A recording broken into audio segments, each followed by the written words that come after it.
예정대로라면 청와대에서 국가안전보장회의가 방금 시작됐을 시간입니다. 이 자리에서 한일 군사정보보호협정 지소미아 연장 여부를 결정할 것으로 보입니다. 청와대는 막판까지 다양한 변수를 검토하면서 고심하고 있는 것으로 알려졌습니다. 왕선택 통일외교 전문기자와 이야기 나눠보겠습니다. 안녕하십니까? 네, 어서 오십시오. 네. 오늘 오전에요. 국가안보실 김현정 제2차장과 비건 대북 특별대표가 만났잖아요. 그렇습니다. 네, 그 자리에서 미국 입장이 확인됐을까요? 네, 약간 확인은 됐는데 이게 이제 비건 대표가 이야기한 게 아니고 이제 김현정 제2차장이 이제 기자들의 질문에 답하는 과정에서 약간 언급이 됐는데 이제 김현정 제2차장의 말에 따르면 지소미아에 대해서 언급이 있었다. 그리고 한국 정부가 이것을 신중히 검토를 해서 결정하겠다. 이렇게 설명을 해줬다. 이렇게 얘기를 했습니다. 그래서 사실 이 이야기만 보면 비건 대표가 이제 지소미아에 대해서 뭐라고 언급을 했는지에 대해서는 나오지 않은 것이고, 그래서 오늘 오전 상황에서는 미국 입장이 뭔지는 이제 말씀드릴 수 없는 그런 상황인데요. 그렇지만 이제 미국의 기본 입장은 뭐 간명하기 때문에 제가 설명할 수가 있습니다. 해리 해리스 주한 미국 대사가 여러 차례 얘기했습니다. 지소미아가 유지되지 않는다면 매우 유감일 것이다. 이렇게 얘기했습니다. 외교적으로 이런 표현은 최상급의 강렬한 의사표현에 해당합니다. 이거는 쉽게 말해서 이게 파기가 된다면 굉장히 안 좋을 것이다 라고 하는 협박에 해당하는 그런 용어일 정도로 강렬한 것이고요. 지난 5월 9일에 마크 에스퍼 국방장관이 왔었는데 그때도 상당히 강도 높은 이야기가 있었습니다. 지소미아는 한미일 3국 안보 협력에 상당히 기여한다. 이렇게 말을 했다고 보도자료가 나왔습니다. 그 뒤에 문장이 생략된 거죠. 그렇기 때문에 없애면 안 된다가 들어있는 겁니다. 그래서 미국의 입장하고 간명합니다. 지소미아 유지해야 한답니다. 네, 그런데 미국은 한국과 정보를 공유하고 있고 사실 정보 측면에서는 손해볼 게 없는 것 같은데 왜 이 지소미아 파기를 우려하는 걸까요? 그것은 이제 지소미아라는 것 자체가 한국이 필요해서 한 게 아니고 일본이 필요해서 한 게 아니고 미국이 필요해서 한 겁니다. 미국이 필요하기 때문에 한국에 대해서 얘기하고 일본에 대해서 얘기해서 둘이 정보 교환 협정을 해달라라고 해서 협조를 해서 이렇게 된 거고요. 이제 그게 기본이고 왜 미국이 그렇게 하느냐? 이제 동북아 전략에 문제가 생깁니다. 동북아 전략에서 제일 중요한 게 미국은 중국을 견제해야 됩니다. 중국을 견제해야 할 때 한미일 3국 간의 군사적인 협력이 되면 더 잘 되면 잘 될수록 좋은데 지금 이 군사정보 협정이 있어야지 그게 됩니다. 그러니까 유일한 협정이잖아요. 군사 분야에서는 한일 간에. 한일 간에 그렇죠. 한일 간에는 그렇죠.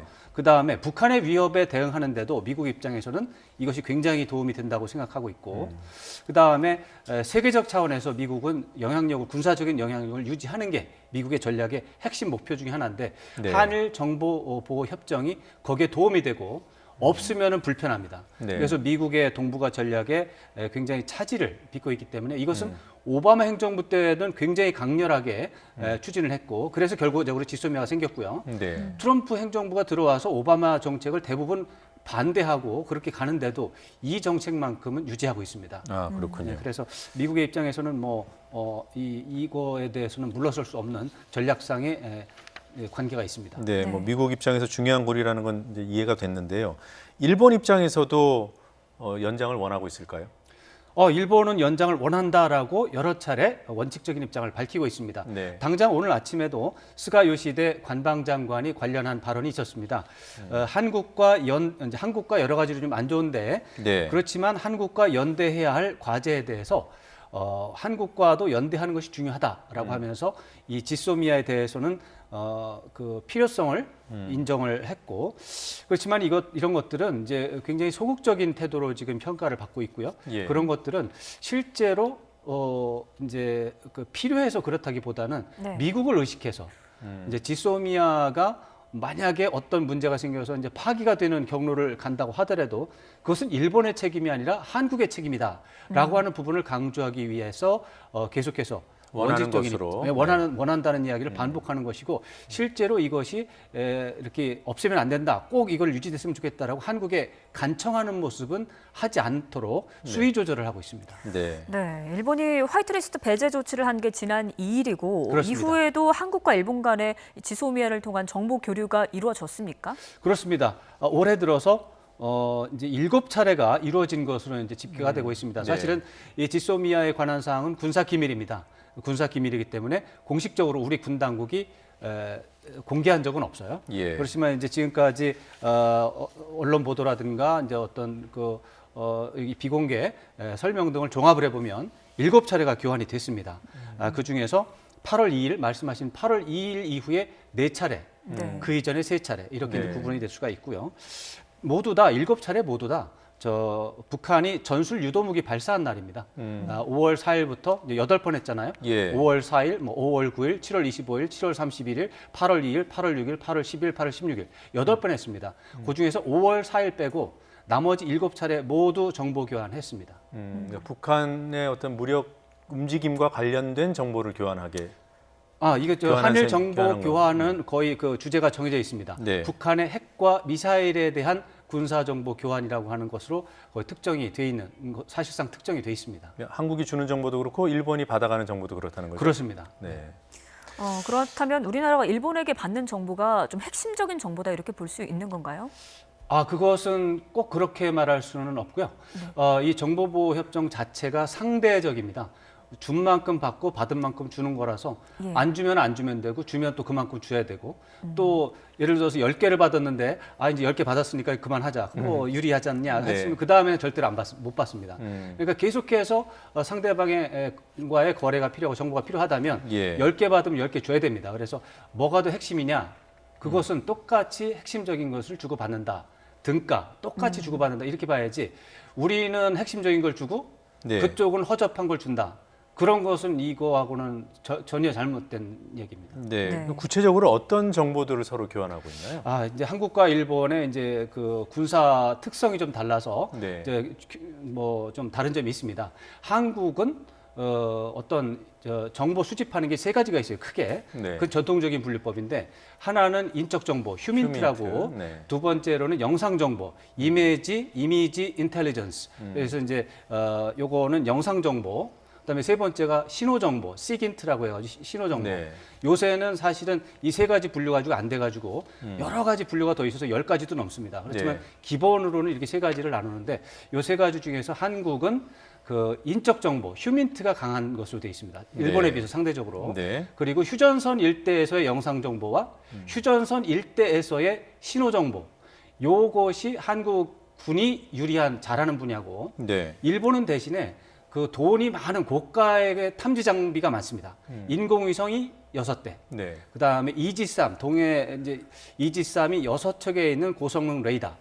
그다음에 그거 말고도 그 어떤 조기 경보기가 네. 또 많고 해가지고 그런 그 인공위성과 레이더에서 나오는 영상 정보와 신호 정보를 이제 일본은 더 잘할 수가 있죠. 네. 서로가 이제 장점이 되는 것을 교환하는 것이죠. 그러니까 우열을 가릴 수는 없습니다만 우리나라에서는 이제 종료 얘기가 나오고 있잖아요. 그렇죠. 종료했을 때 우리나라가 얻을 수 있는 실익이 뭡니까? 한 가지 외에는 대부분 안 좋죠. 이제 한 가지가 이익은 있는데 그거는 이거를 파기한다고 해서 이제 자꾸 거론을 하고 하면 네. 미국이 싫어합니다. 미국이 불편합니다. 말씀드린 것처럼 지소미아라고 하는 것 자체는 한국이 원해서 된 게 아니고 네. 일본이 원해서 된 게 아닙니다. 이것은 오직 미국이 원해서 된 거고 미국의 동북아 전략이라고 하는 차원에서 유리하기 때문에 네. 이것이 운영이 되고 있는 겁니다. 그래서 이것을 하지 않으면은 미국만 울어야 되는 상황이 발생하는 것이고 네. 한국은 별로 울 일이 없습니다. 일본도 울 일이 없습니다.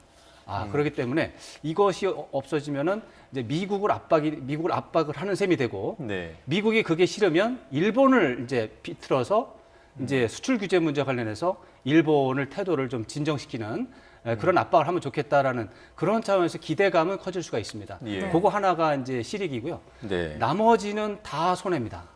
네, 아까 말씀드린 대로 일본이 가지고 있는 인공위성을 통한 영상 정보, 그다음에 이지스함에 있는 레이더를 통한 신호 정보 이런 네. 것들이 북한이 미사일을 쏘면 이 궤적을 미사일이 몇 시에 어떻게 날아갔는지를 궤적을 찾아내는데 도움이 되거든요. 이제 알겠습니다. 그걸 가지고 있어야 되는데 그게 없어지는 것이죠. 네. 네, 만약에 지소미아를 연장하게 되면 중요 정보 교류를 당분간 제한하는 이른바 조건부 연장에 대해서도 이야기가 나오고 있는데 네. 이건 일본을 압박할 수단이 될까요?